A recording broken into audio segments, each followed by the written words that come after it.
Hello everyone. आज की session में सॉल्व करने वाले हैं BPSC polytechnic lecturer electrical engineering 2016 का question paper, question number 56 to question number 67। तो चलिए शुरू करते हैं। Hey there. Subscribe to my channel. And also press this bell icon. हमारा क्वेश्चन है for a short transmission line with R/X ratio equal to 1 the voltage regulation will be 0 when the load power factor is. तो चलिए इसे solve करते हैं।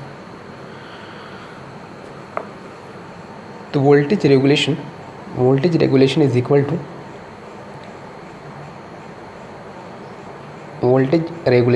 To sending end voltage minus receiving end voltage upon receiving end voltage, ठीक है, equal to VS minus VR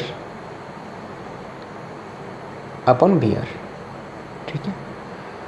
तो हम इसे IR के फॉर्म में लिख सकते हैं, I into current into R cos phi plus minus X sine phi upon VR, ठीक है। यहाँ पे VR क्या है? रिसीविंग एंड वोल्टेज है, रिसीविंग एंड वोल्टेज। VS हमारा सेंडिंग एंड वोल्टेज,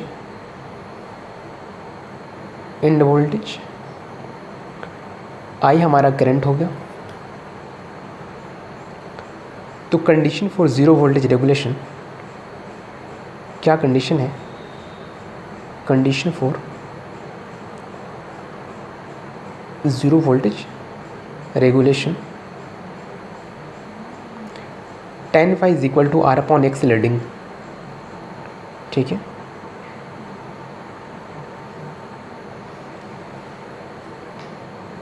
इतना से आइडिया हमें मिल गया कि हमारा आंसर जो आने वाला है वो लीडिंग में आने वाला है। tan phi is equal to R/X leading, ठीक है। तो cos phi is equal to क्या होगा? √R² प्लस X², ठीक है। अकॉर्डिंग टू क्वेश्चन, हमारा क्वेश्चन में क्या गिवन है? R/X रेशियो क्या दिया हुआ है? 1। सो क्या होगा? Power factor of the load is 0.707 leading, ठीक है। Therefore the power factor of load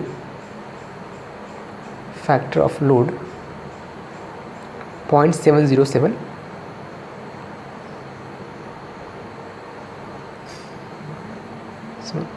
leading, ठीक है। ये हमारा ऑप्शन 6 है। In a salient pole synchronous generator connected to an infinite bus bar the maximum power is delivered as power angle, ठीक है।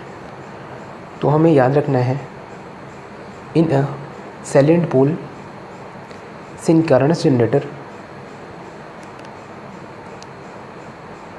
connected to an infinite bus bar, the maximum power is delivered as power angle is equal to 90 degree, ठीक है। हमारा option A correct होता है। An infinite bus bar the maximum power is delivered as power angle is equal to 90 degree, del is equal to 90 degree, है ना।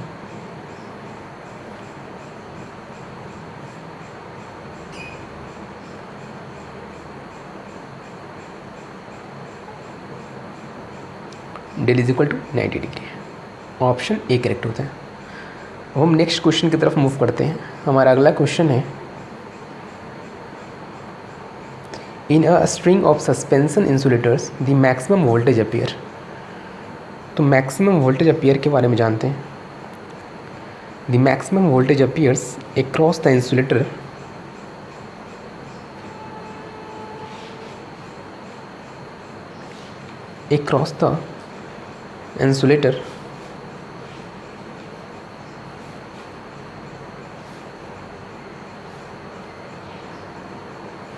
nearest to the line conductor and decrease progressively as the cross arm is approached.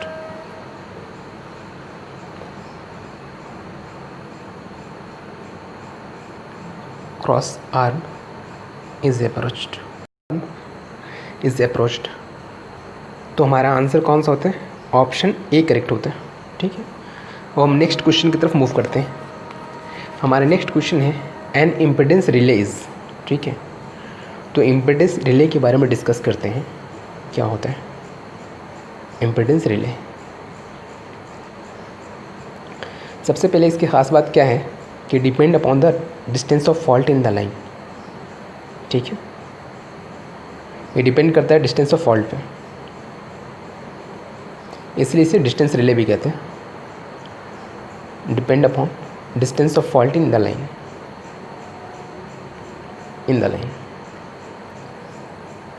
so also known as distance relay।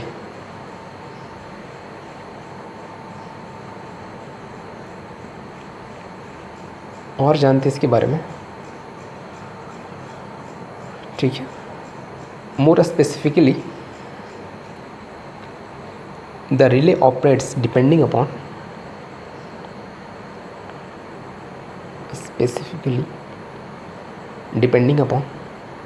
the relay operates depending upon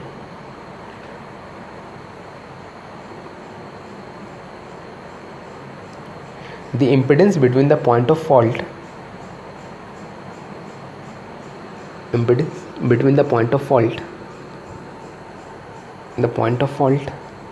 and the point where relay is installed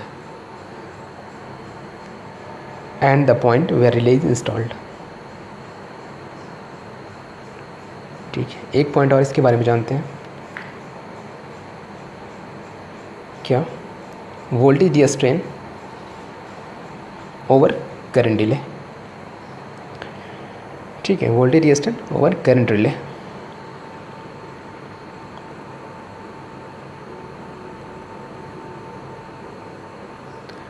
ठीक है, तो option हमारा कौन सा correct होता है? Option D हमारा correct होता है।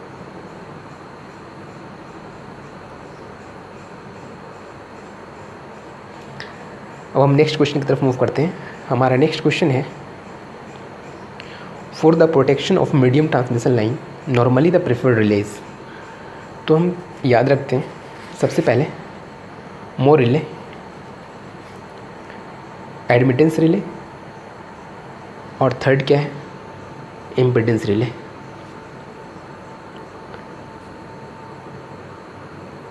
तो हम कौन सी रिले प्रेफर्ड करेंगे किस लाइन के लिए, देखते हैं। मोर रिले जो है हमारा लॉन्ग ट्रांसमिशन लाइन के लिए प्रेफर होगा, long transmission line. Admittance relay short transmission line, और इम्पिडेंस मीडियम, जो कि हमारा क्वेश्चन मीडियम के लिए बोल रहा था, तो इम्पिडेंस रिले होगा। ठीक है, ऑप्शन डी करेक्ट होता है। हमारा नेक्स्ट क्वेश्चन है the steady state stability limit of transmission line. ठीक है, तो इसे हम SSL कहते हैं। ठीक है, इसका मतलब क्या होता है? Steady state stability limit of transmission, steady state stability limit SSL।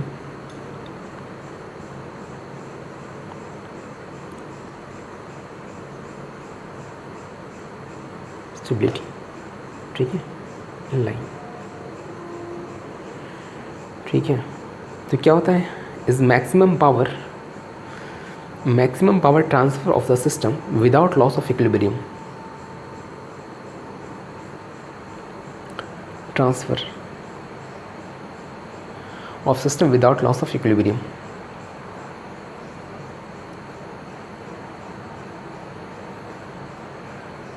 ठीक है, और क्या खास बात है इसकी? Decrease with increase in length of line. ठीक है, तो ऑप्शन हमारा बी करेक्ट होता है। ठीक है, SSL of transmission line decrease with increase in length of line.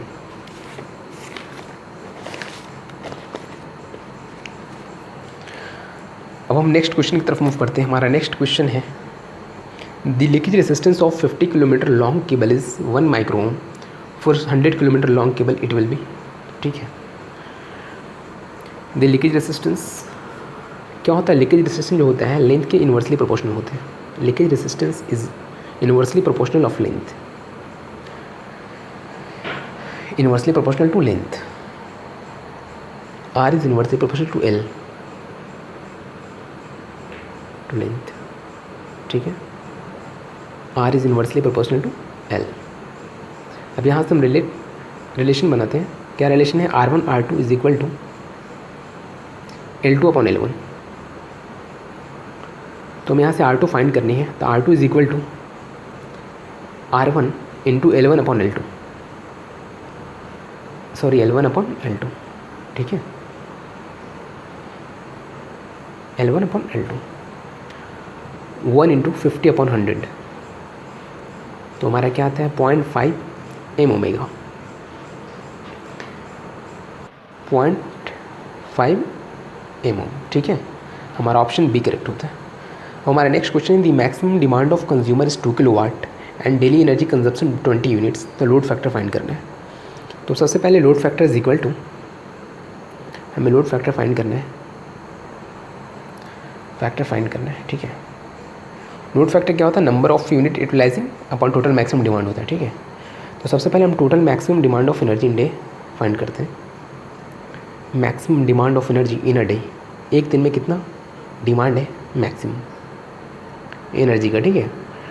तो हमारे क्या है 2 किलोवाट, मैक्सिमम डिमांड कंज्यूमर कितना 2 kilowatt into 24 is equal to 48 units. Consumer का कंजप्शन कितना है? Consumer consumption is equal to 20 units, 20 units. तो load factor is equal to number of units utilising,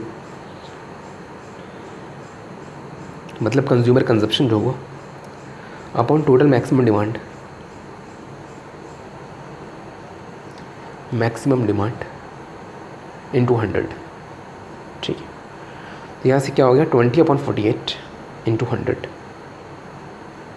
तो हमारा आंसर आता है 41.67%।